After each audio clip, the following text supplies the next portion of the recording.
Hola Chema, ¿qué tal todo? ¿Qué tal, Mijael? Qué bueno verte nuevamente. Todo bien, Baruch Hashem, igualmente, bueno verte. Eh, la vez pasada hablamos de un tema que de repente me levantó una pregunta interesante. Y era, en su momento, estuvimos hablando en la última clase y en otros, o sea, en la Jabrutá y en otras oportunidades de los patriarcas, Abraham, Isaac y Jacob. Y entonces a mí se levantó una pregunta que yo creo que mucha gente también se la puede hacer. Y es, por ejemplo, ¿dónde está Moshe? ¿Dónde está Aarón? Moshe, como hemos comentado alguna vez, el nombre de Moshe es Mem Shin Hei. En la visión humana, material, Mem Shin Hei es hacia arriba, o sea, del cuerpo hacia el alma. Pero si miramos del alma hacia el cuerpo, es Hashem, o sea, es el nombre de Dios, era el mensajero de Dios sobre la tierra. Y nada más y nada menos, gracias a Moshe, que empezó desde lo más bajo, o sea, en Egipto, en la casa del faraón, nos ayudó a subir nivel por nivel lo que viene a ser la cuenta del Homer, y llegamos a Kabbalat Torah, a recibir la Torah en el Har Sinai, y sube Moshe durante 40 días y consigue sacar el código de la Torah y meterlo en un texto que cualquiera lo puede leer. Por eso dicen, hay una frase interesante que dicen, mi Moshe, Had Moshe, lo haya que Moshe.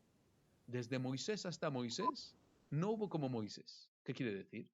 Desde Moshe Rabbenu hasta Moshe ben Maimón, hasta Maimónides, no hubo otro como estos. ¿Por qué? Porque Maimónides hizo la misma idea. Tomó el Talmud, un libro muy complejo, o sea, que trae la Mishnah, y luego la explicación de la Mishnah, y a veces trae una pregunta de una braita, se va a otro tema, se va a no sé. Entonces, claro, a veces una persona dice, momento, he estudiado esta Gemara, uno, dos, tres, Dafim de Gemara. ¿Cómo queda la alhaja? Como Abaye, como Raba, como Rabbi Yohanan, como Resh Lakish, como Rabuna, no sé, Rab Shmuel, no sé. Entonces, cuando tengo esta duda, al final la alhaja no consigo sacarla. Y viene Maimónides y dice, un momento, vamos a hacer orden. El Talmud es importante estudiar, pero a la gente le tenemos que dar un libro en el que puedan leerlo todo el mundo. De manera que cualquiera que quiera saber una alhaja ahora mismo, te interesa la alajot de Shaharit, te interesa la alajot de Shabbat, puedas tomar un libro, abrirlo y empezar a leer de manera organizada. Entonces escribió su libro. Es interesante que en la época de Maimónides, quien lea de este tema, hubo una gran discusión sobre este tema, hasta tal nivel que muchos no aceptaron su camino. ¿Por qué? Porque aparentemente esto iba a crear el problema en que la gente deje de estudiar Gemara. O sea, en el momento que yo le doy a la gente un libro que me resume la Gemara, entonces la gente, todo el mundo se va a ir a la Gemara, al Mishneh Torah, al libro de Rambam. Por lo tanto, van a dejar la Gemara. Entonces es un tema muy interesante que quedó. Con los años, lo que creó fue lo contrario. Que la gente, para entender de dónde Maimónides se dio su alhaja, tuvieron que ir a la Gemara. Y entonces ahí se lo que fue lo que se levantaron libros sobre Maimónides que están en su libro, que es el Magid Mishneh, Lechem Mishneh, Kesef Mishneh, que son muchos libros que se escribieron sobre el libro de Maimónides para entender de dónde sacó su ley. Porque a veces dicen, no, en este sitio puso así, pero en este sitio dijo de otra manera. Esto no se arregla, tenemos que estudiarlo. Entonces uno te trae una respuesta, otra respuesta. Entonces creó que su libro al final lleva a la gente a estudiar todavía más Gemara. Es lo interesante. O sea, le dijeron en su momento, ¿cómo puedes hacer un libro así? Esto está creando. Y también hubo una época así interesante en nuestra última generación. Es un tema interesante saber de las traducciones del Talmud al español, al hebreo simple, al inglés, al francés, al español. Hay todo tipo de idiomas que tradujeron el Talmud. Y entonces entraron al mismo problema. Mucha gente dijo, no, un momento, esto es un problema. Porque si tú traduces el Talmud a una lengua fácil, la gente va a dejar de estudiarlo de dentro. Y bueno, pues las cosas han cambiado, ¿no? Hoy en día ya todo el mundo está, mucha gente usa estas Gemarot y muchas veces ayudan a la gente al revés, a poder estudiar solos y a traer más preguntas sobre el Talmud. O sea que al final muchas veces hay temas que se levantan y hay que estudiarlos con el tiempo y llegar a una conclusión. Pero partiendo de la base en la que empezamos, que desde Moisés hasta Moisés no hubo como Moisés, ¿a qué se refiere? Que Moshe Rabbenu bajó la Torah y consiguió cambiar el código, o sea, el código que entendían los ángeles, al código que entiende el ser humano. Una historia simple, de Abraham, de Isaac, de Jacob. O sea, el texto lo lees simple. El Gaón de Vilna dice, si conectas todas las palabras, sale el nombre de Dios. Si rompes las palabras, por ejemplo, la Aleph, la haces una Yud, una Vav y una Yud, entonces el texto de la Torah se leerá de otra manera. De manera que en verdad el texto nosotros tenemos de manera tan simple, no es tan simple, hay más secretos tras esto, y esto se pasó también parte de la Kabbalah y parte entre Torah y Bealpé de un sabio al siguiente. Entonces, aquí cabría la pregunta, por ejemplo, Moshe Rabbenu, que al final Abraham, Isaac y Jacob crearon nuestras raíces. Pero Moshe Rabbenu, gracias a él, es que estudiamos hoy en día la Torah. O sea, al Betakneset, a la sinagoga, vamos en Shabbat, leemos la Torah. Durante la semana leemos la Torah. queremos estudiar una halajá, entonces abrimos el Shulchan Aruch, abrimos el Talmud, queremos leer una Agadá, un Midrash que sale muchas veces también en la Gemara misma. Y entonces, y todo eso se basa al final en la Torah. O sea que sin la Torah no tienes manera como llegar a todo el estudio que tenemos hoy en día. Y entonces diríamos, de manera práctica, Moshe Rabbenu es el gran patriarca nuestro, por decirlo así. Entonces, ¿por qué en la tefila? ¿Por qué, como tú dijiste, entonces en las bases de las tenemos siempre a Abraham, Isaac y Jacob marcados como rey? Y cuando yo te comenté esta idea, una vez hablamos entre así los dos, estudiando Jabrutá, no siempre grabamos todo, pero estudiamos juntos, Baruch Hashem.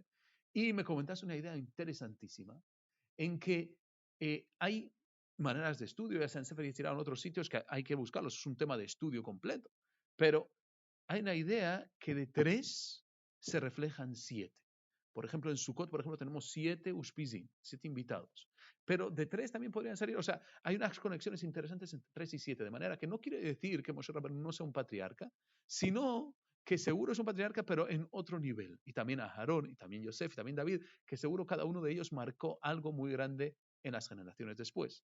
Y en la última clase, comentándolo, entraste en un tema interesantísimo del Birkat Kohanim, que tenemos la bendición de Kohanim que está partida en 3, en la que diríamos que es Abraham, Isaac y Jacob.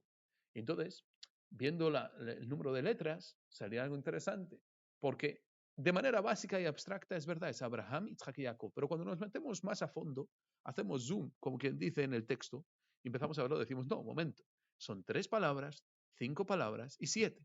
De nuevo veríamos cómo hay una reflexión, o sea, se reflejan entre 3 patriarcas y 7 más adelante en la bendición de Dios. O sea, que al final uno depende del otro para llegar al nivel más alto espiritual, por decirlo así. Y me interesa saber si a lo mejor a ti alguna idea o algo se te ocurrió sobre este tema. Interesante, Miguel, interesante. Me surgen muchas ideas, me surgen muchas conexiones que podrían hacerse, cómo esos 3 redundan en 7, cómo termina convirtiéndose en 7 y cómo ese 3 y ese 7 abarcan mucho de nuestra Torah. ¿Y por qué te digo mucho de nuestra Torah?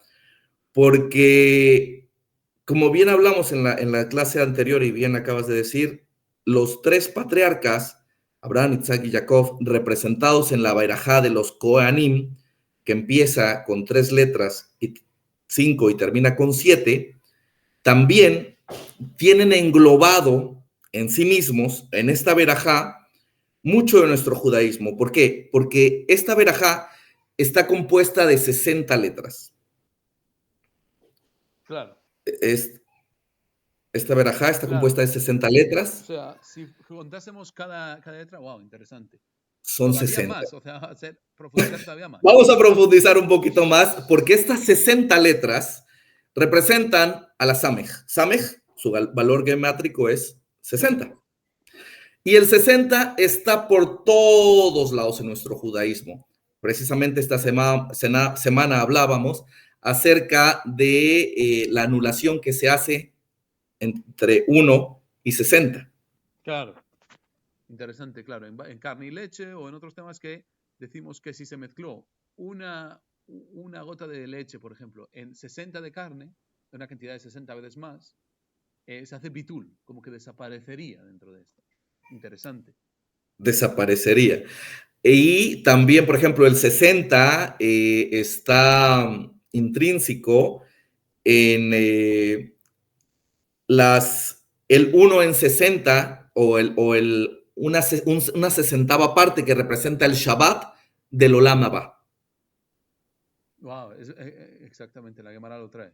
También la Gemara nos dice que el sueño es un 60avo de la muerte.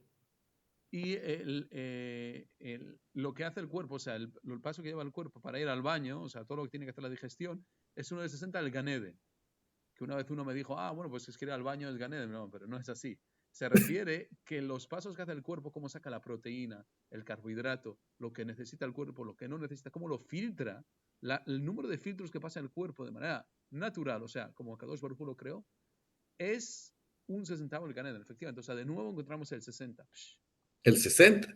Sí, muy interesante. ¿Eh? Y la Gemara también nos dice que el sueño es un sesentavo de la profecía. El sueño es 60 de la profecía, claro. ¿Sí? Porque los sueños, claro, tienen algo de un mensaje, por decirlo Nos así. traen un mensaje cuando dormimos. Dice la Gemara que es un sesentavo de la profecía. El libro de Shira Shirim nos habla de 60 reinas, en el Shira Shirim. A la hora de hacer Kiryat Shema, a la mitad, sobre la cama, nosotros también decimos que sea la cama del rey Shlomo, que estaba rodeada de Shishim Giborim 60 Sabibla, 60 valientes luchadores que estaban valientes, que estaban alrededor de él. con espadas.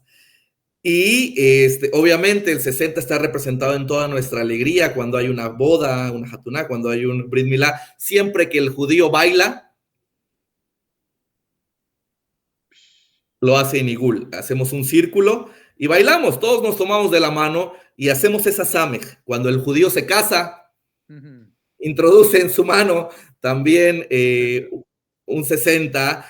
Hablábamos la semana pasada acerca de lo que cocinaba Jacob cuando llegó Esaf a venderle la primogenitura, un platillo de lentejas, y tú acertadamente dijiste que las lentejas representaban, ¿cómo es que dijiste, sabes? Que en Abelut, en el luto, en el duelo, la persona debe comer algo redondo, que es un huevo duro, o lentejas, que es algo redondo, y dice como la vida, ¿no? Que empieza, el ser humano empieza y ahí acaba. O sea, un círculo.